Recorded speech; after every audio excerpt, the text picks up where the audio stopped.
Halo pemirsa, apa kabar? Proaktif kembali hadir menjumpai Anda kali ini bersama saya Septi Wulandari. Dan hari ini kita akan mengikuti kegiatan salah satu anggota DPRD Provinsi Jawa Tengah, Bapak Muhammad Farhan. Dan akan kemana kita hari ini? Kita langsung saja samperin Bapak Muhammad Farhan untuk mengikuti perjalanan beliau hari ini. Aku karo Mas Uji, kaitan karo pertanian dan sebagainya itu. Nah, sekarang ini kita sudah ditunggu sama Pak Farhan ya di Kelurahan Gunung Pati. Kita akan langsung samperin beliau, kira-kira akan ada kegiatan apa saja di Kelurahan Gunung Pati ini dan nanti tentu saja di tempat-tempat yang lain. Pagi Pak, maaf mengganggu. Pak Septi, ya Pak bagaimana Farhan, alhamdulillah baik. Maaf mengganggu obrolannya Bapak. Maaf mengganggu obrolannya. Mau menyapa Pak Farhan karena udah lama nggak ketemu. Baik ya Pak Farhan ya. Ini reunian ya. Ini teman lama. Oh, alhamdulillah sehat-sehat semua ya Pak ya. Alhamdulillah. Ini Pak Septi. Oke Pak Farhan, hari ini saya izin mau mengikuti kegiatan Pak Farhan. Monggo. Kemana saja hari ini, pokoknya saya ikut aja. Monggo. Nah ini yang di Kelurahan Gunung Pati mau ngapain? Ada kegiatan apa nih Pak hari ini? Kebetulan pagi ini ada FGD untuk kelompok tani. Kebetulan saya di Komisi B. Ya, Komisi B itu mestinya di bidang pertanian, perkebunan, pariwisata yang jadi program utamanya pemerintahan sekarang Pak Prabowo. Oke. Nah, sengaja di Gunung Pati karena di sini adalah dominannya pekerjaannya sebetulnya adalah masih petani gitu. Pertanian ya. Ya, jadi itu. Oke. Walaupun ada transisi, walaupun ini sudah masuk kota Semarang, namun dominasi heavy-nya itu masih di sektor pertanian. Oke, jadi ini memang kegiatan hari ini FGD saya lihat udah banyak kayaknya warga yang datang ya. Ini kebetulan sudah mau mulai Mbak. Oke. Ayo kita masuk yuk. Oke, yuk kita ikut kegiatan. Proaktif kali ini bersama Wakil Rakyat dari Komisi B, Haji Insinyur Muhammad Farhan MT yang akrab disapa M. Farhan. Aktivitas Wakil Rakyat dari fraksi Amanat Nasdem Solidaritas kali ini merupakan kegiatan rutin untuk mengunjungi daerah pemilihannya.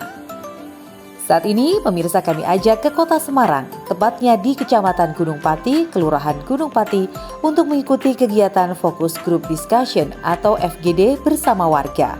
Puluhan warga yang hadir adalah para kelompok tani di Kecamatan Gunung Pati yang menyimak paparan tentang peran serta kelompok petani dalam meningkatkan sektor pertanian di Kota Semarang. Penguatan sektor pertanian ini merupakan upaya penting untuk memperkuat ketahanan pangan nasional seperti program yang dicanangkan Presiden Prabowo Subianto.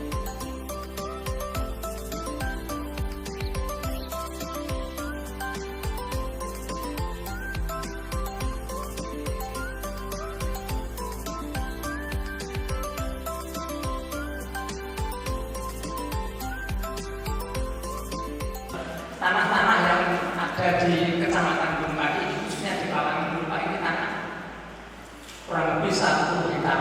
Ini kosong tidak tergarap karena mahal, kemudian pajaknya juga mahal. Gunung Pati ini masih luar biasa, tidak ada sakit. Masalah tadi konservasi lahan dan sebagainya akan menjadi catatan saya yang paling penting. Jadi sekali lagi, pelajaran untuk semangat apa yang kita lakukan. Dalam FGD ini terungkap bahwa ternyata penguatan sektor pertanian di Kota Semarang bukanlah hal yang mudah. Sejumlah permasalahan disampaikan para peserta seperti kesulitan mencari tenaga kerja muda di sektor pertanian hingga tingginya pajak bumi yang harus ditanggung para petani. Kegiatan FGD yang digelar secara berkala oleh DPRD Jawa Tengah merupakan sarana sosialisasi dan komunikasi yang efektif kepada masyarakat. Pada kesempatan ini, masyarakat juga berkesempatan menyampaikan aspirasi dan usulan terkait peningkatan produktivitas hasil pertanian, khususnya bagi masyarakat petani di perkotaan.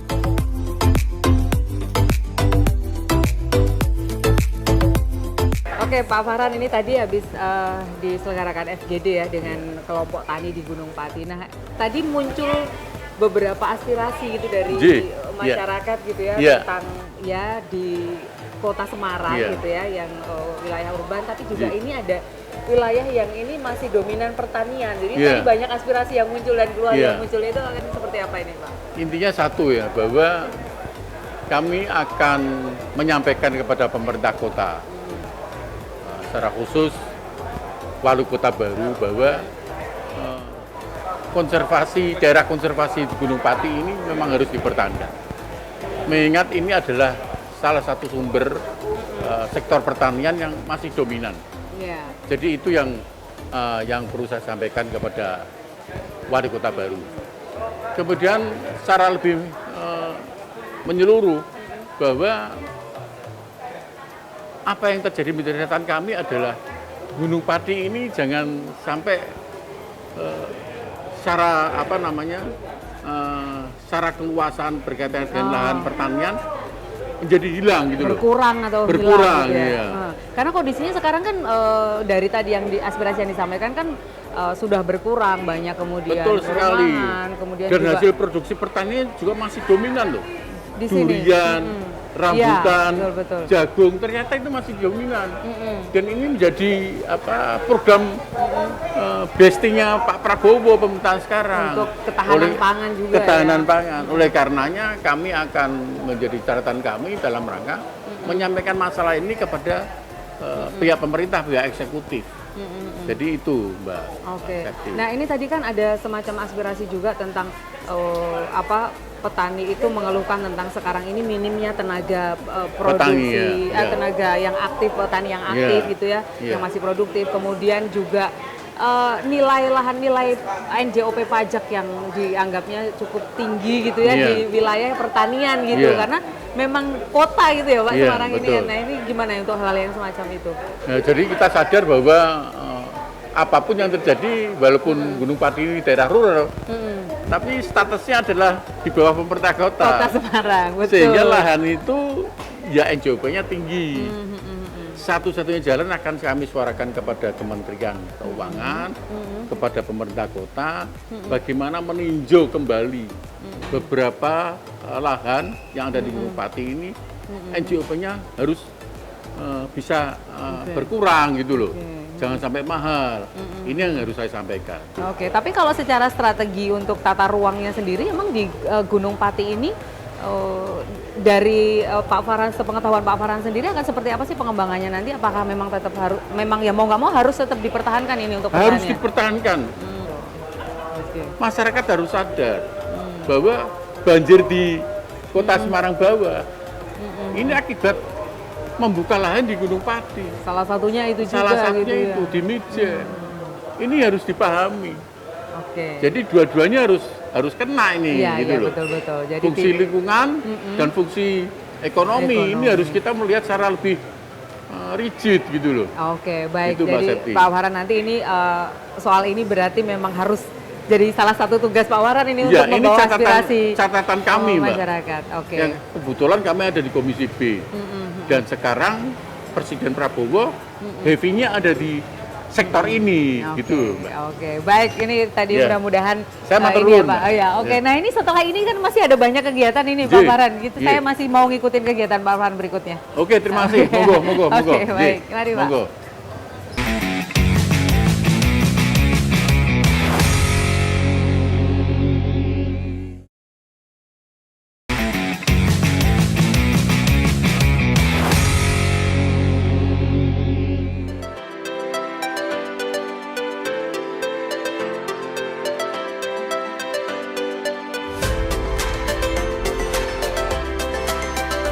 Masih di Kota Semarang, usai gelaran FGD, pemirsa kami ajak ke kantor DPD Partai Solidaritas Indonesia Kota Semarang untuk penyerapan aspirasi wakil rakyat melalui jalur struktural partai.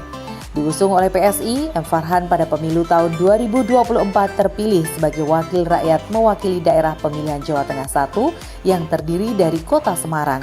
Kegiatan penyerapan aspirasi dengan melibatkan partai secara struktural menjadi bagian integral dalam melaksanakan tugas sebagai wakil rakyat. Struktur partai yang tersebar di berbagai daerah menjadi salah satu alat untuk mendengarkan kebutuhan masyarakat. Meski demikian, aspirasi yang diserap melalui jalur struktural ini tetap melalui tahapan advokasi dan penilaian yang ketat agar tepat sasaran. Ada satu sekolah atau yayasan, kalian bicara himpunan pendidikan, mereka sudah punya planning pembangunan, lalu ternyata kendala di dana. Apakah itu bisa dibikinkan semacam proposal hibah untuk bantuan penambahan dana pembangunan sekolah itu, Pak? Planningnya sudah ada semua. Tujuan pembangunannya itu adalah menambah kelas pendidikan dan peninggian karena banjir terus, Pak. Terkait dengan menjaring aspirasi ini, sore ini saya ingin mendengarkan teman-teman. Masalah foto, proposal koyoko dan sebagainya, ada advokasi. Kira-kira Mas Toto ini kan mengusulkan Mas Eko ya. Nah, itu mengusulkan 10 lokus. Nah, 10 lokus ini. Tentu akan dikonsultasikan sama berbagai kita tuh komunikasi dengan sana.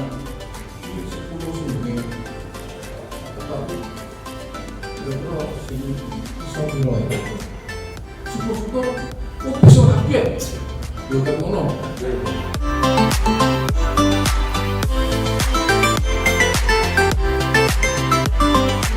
Penyerapan aspirasi secara struktural ternyata dapat menjadi sarana pendidikan politik, karena dalam diskusi ini para peserta mendapatkan informasi tentang arti penting aspirasi dari masyarakat yang mereka sampaikan. Aspirasi dari anggota Dewan Perwakilan Rakyat Daerah juga menjadi bentuk pertanggungjawaban politik para wakil rakyat kepada konstituennya. Pak Farhan, tadi kita sudah di titik yang kedua ini di kantor DPD-nya PSI gitu Kota ya, Semarang. Kota Semarang. Ini hari ini kegiatannya bertemu dengan warga juga gitu, perwakilan warga untuk menjaring aspirasi. Bisa dijelaskan Pak tadi kegiatannya seperti apa? Jadi begini Mbak Septi, kami sebagai anggota Dewan, saya ini menjaring aspirasi atau berkomunikasi melalui beberapa media. Satu, tentu secara faktual, secara perundangan, Dewan itu harus melakukan reses. Ini juga kami lakukan. Kemudian FGD ini juga sebetulnya menjaring aspirasi juga, tapi secara spesifik. Misalnya dengan petani. Seperti yang tadi ya, temanya khusus gitu, spesifik. Misalnya dengan kelompok wisata. Misalnya dengan kelompok kebudayaan. Nah, jadi ini spesifik. Namun yang tak kalah penting, karena kami dibesarkan oleh partai politik, tentu kita menjaring aspirasi lewat struktural. Nah, sore ini adalah upaya untuk menjaring aspirasi lewat struktural. Struktural ini yang nanti nguping atau melihat dengan masyarakat. Ini loh, daerah ini perlu ini. Daerah ini perlu ini. Perwujudannya melalui proposal, gitu. Diadvokasi oleh teman-teman, baik teman-teman DPD maupun teman-teman DPW, begitu loh. Hasil proposal ini yang akan kita kaji. Kami kan punya anggaran aspirasi. Betul. Lah, tentu ini yang pengejawantaannya ya melalui media ini. Jadi tidak kita hanya reses. Kalau reses malah lebih bersifat luas gitu loh. Kita sampaikan lewat APBD misalnya. Kemudian tadi FGD ini lebih spesifik. Bisa nanti kita alokasikan APBD, bisa kita alokasikan lewat aspirasi. Jadi itu, ini menjadi catatan-catatan kami. Lah sore ini sekali lagi lewat struktural. Gitu. Kalau penjaringan aspirasi lewat struktural ini berarti juga nanti kemungkinan pun ketika memang nanti akan diakomodir juga bisa melalui APBD dan juga bisa melalui dana aspirasi. Bisa. Iya, dan tentunya karena ini struktural, kami punya anggota Dewan 5. Nah, ini fungsi kolaborasi di sini. Alokasi anggaran yang ada di kota, kalau tidak memungkinkan memenuhi daripada anggaran yang diinginkan, tentu kami akan usahakan lewat provinsi. Nah, lewat media struktural ini yang kiranya dapat memecahkan masalah-masalah yang terjadi di masyarakat. Oke. Jadi kira-kira gitu. Jadi biar ini juga ya, apa yang memang dana yang ada ini juga Iya. tepat sasaran gitu, sesuai yang Betul. dibutuhkan gitu oleh masyarakat. Oke, Iya. baik. Ini tadi di titik Paham, kan? yang kedua ini menarik ya, karena anak-anak muda semua ini. Betul. Kalau tadi di titik yang pertama kita ketemu dengan kelompok tani ya kan, Nah, Pak. Nah, itu. ini katanya Pak Farhan juga masih ada satu titik lagi habis ini yang mau dikunjungi, dan saya juga masih mau ikut, Pak. Ya, jadi ini yang titik terakhir janji kami, dan ini akan kita wujudkan di sore ini. Oke. Jadi waktu itu kan kami berjanji, kamu saya bantu ini. Dan nanti ada beberapa titik juga sama seperti itu. Namun sore ini satu titik saja lah. Satu titik ya yang Iya. akan disamperin ya Pak ya. Ye, Oke, Mbak Septi. langsung aja kalau gitu Ye, kita Pak. zon, Mbak kesana, Septi. Pak. Iya, iya, iya, Pak. Zon. Oke.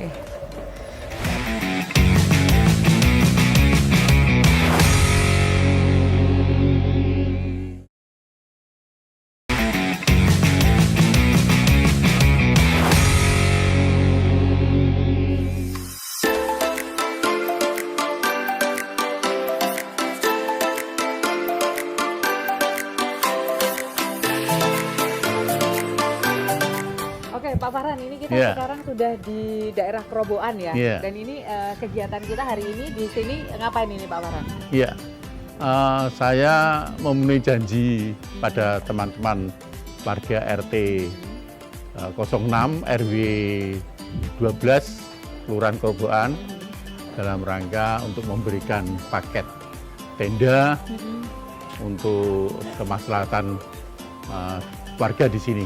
Oke, oh jadi Iya. ini agendanya adalah memberikan bantuan tenda Iya. untuk warga ini ya. Ini Iya. tenda apa nih Pak nanti yang akan diberikan ini? Pak? Ya, ini sementara kan satu peta. Paling tidak kalau ada kematian, keseripaan, itu kan bisa kegiatan bermanfaat. sosial, Ya. gitu ya. Jadi Ya. kalau memang oke ya langsung gitu ya Pak ya, Ji, memang bisa ji. dibantu. Oke, berarti ini kita langsung ke lokasinya yang Iya. mau dapat ini ya bantuan tenda ini ya Pak. Ya? Iya.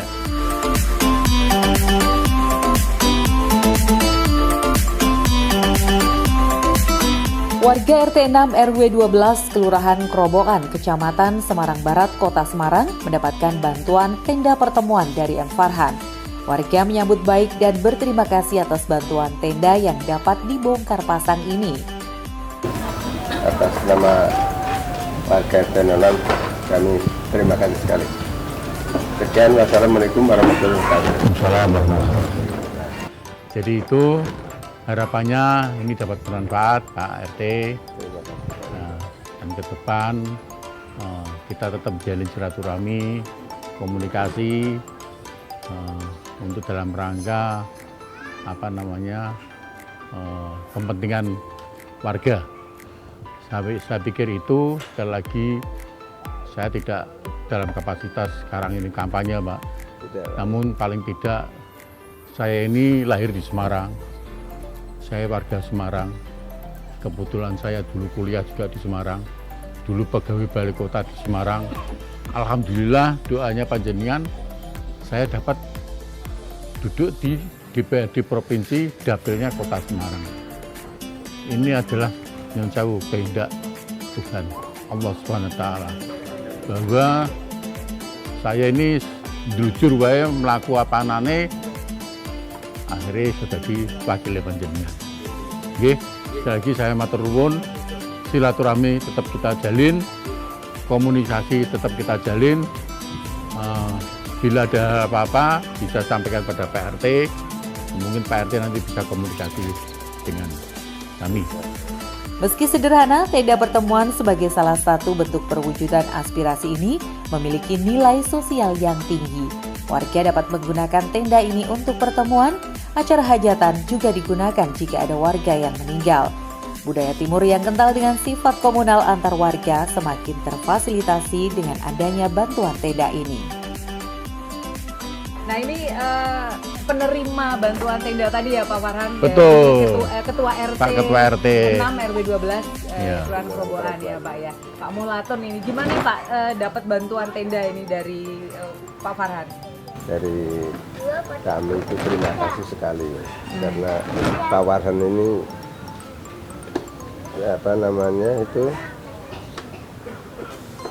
studi sekali memberi bantuan ke warga RT 06 sini, karena sebenarnya Pak Farhan ini belum begitu kenal sekali, tapi begitu kenal kok akrab sekali gitu loh.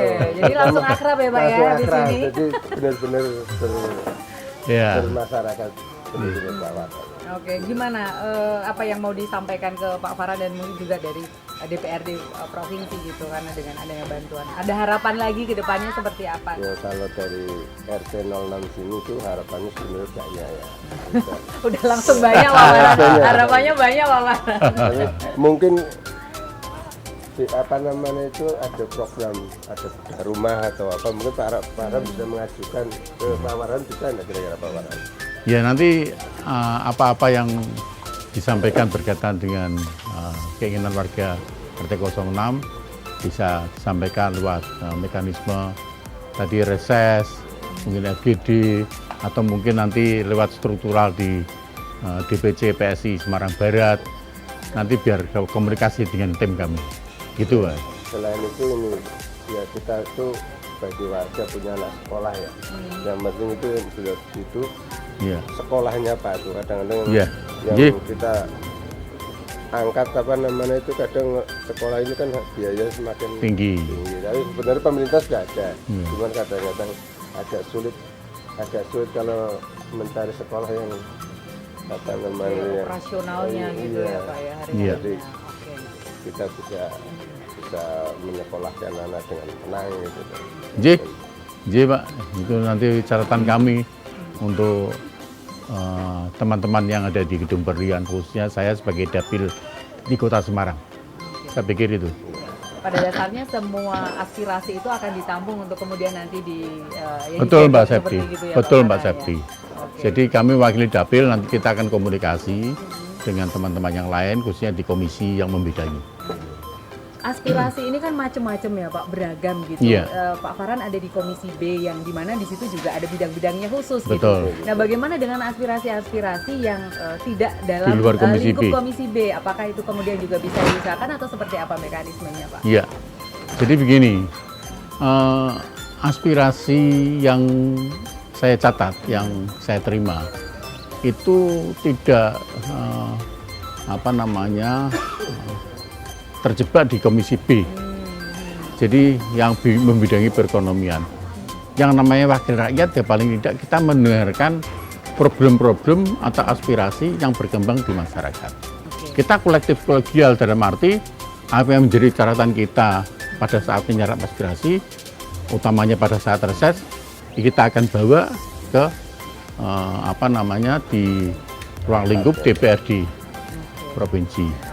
Jadi kira-kira seperti itu. Jadi kira-kira seperti itu, apapun aspirasinya tetap akan Harus ditampung, ya, iya. ditampung, dan mudah-mudahan sih Dieksekusi. dieksekusi semuanya gitu ya. Iya. Dan ini salah satunya bantuan hari inilah ya, salah satunya yang bisa diberikan untuk warga Grobogan. Begitu Iya, terima Mbak kasih Pak, Septi. mudah-mudahan pekerjaan atau tugas dan fungsinya sebagai anggota Dewan Perwakilan Rakyat ini lancar gitu ya, Iya. bisa memenuhi apa yang jadi aspirasi Amin. masyarakat Kota Amin. Semarang ya. J.